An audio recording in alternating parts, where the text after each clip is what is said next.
या हत्येचा जेव्हा तपास लागला त्यावेळेस त्या संदर्भात आम्ही तुम्ही स्थानिक पी आय म्हणून तुम्हाला या संदर्भात बाईट मागितली, तर त्यावेळेस तुम्ही बोलले की यांची सर्व याच्या पत्रकारांना बाईट देण्याचा अधिकार वरिष्ठ अधिकारी SP नाही ऐका ना, तो आता या संदर्भात जो पोलीस स्टेशन जळगाव जामोद गुन्हा रजिस्टर नंबर 283/26 या गुन्ह्यामध्ये आम्हाला अशी माहिती मिळाली की खकनार पोलीस स्टेशन मध्य प्रदेश जिल्हा बऱ्हाणपूर येथील ग्राम खडकी येथे एक मिसिंग महिला आहे.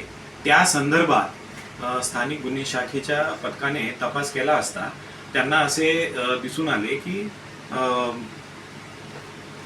त्या तिथल्या मुलीच्या वडिलांनी आणि भाऊने कबूल केले की आम्ही या मुलीचा शिवानी या मुलीचा खून केलेला आहे. आता जेव्हा अशी माहिती मिळते एखाद्या गंभीर गुन्ह्यामध्ये, तर गंभीर आता हा एक हिनियस क्राईम आहे, गंभीर आणि हिनियस क्राईम आहे. अशा गुन्ह्यामध्ये जेव्हा आम्हाला माहिती मिळते त्यावेळेस आरोपींना अटक करणे आणि कायदेशीर प्रक्रियेनुसार पुढे काम करणे क्रमप्राप्त असते.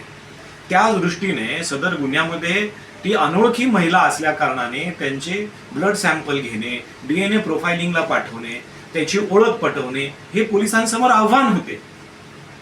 अनोळखी महिला असल्याने ही माहिती मिळाल्याने त्यांना अटक करणं हे क्रमप्राप्त होतं आणि त्यानुसार आम्ही त्यांचे ब्लड सॅम्पल घेतलेले आहे. ब्लड सॅम्पल घेऊन ते आम्ही FSL ला पाठवले आहे.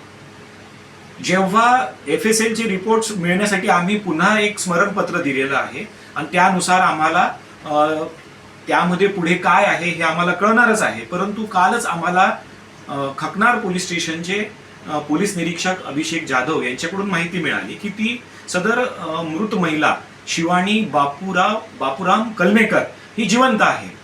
त्या दृष्टीने सदर मुलीला आम्ही पोलीस स्टेशनला बोलवले आहे आणि व्हेरिफिकेशन करत आहोत, तिचे बयान घेत आहोत आणि पुढील कायदेशीर प्रक्रिया आम्ही करत आहोत. पोलीस स्टेशन जळगाव जामोद आणि स्वतः पोलीस निरीक्षक मी नितीन पाटील आमच्याकडे हा तपास आहे.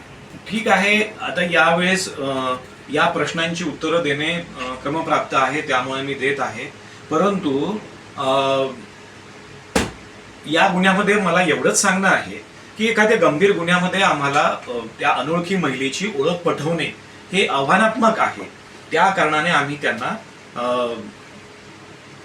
ताब्यात घेऊन पुढील कायदेशीर प्रक्रिया केलेली आहे आणि आताही आम्ही ती महिला आलेली आहे तर तिचे स्टेटमेंट घेत आहोत, तिचे ब्लड सॅम्पलही घेत आहोत, तिचा आधार व्हेरिफिकेशन करून पुढील तपास करत आहोत. धन्यवाद. ABP माझा, उघडा डोळे बघा नीट.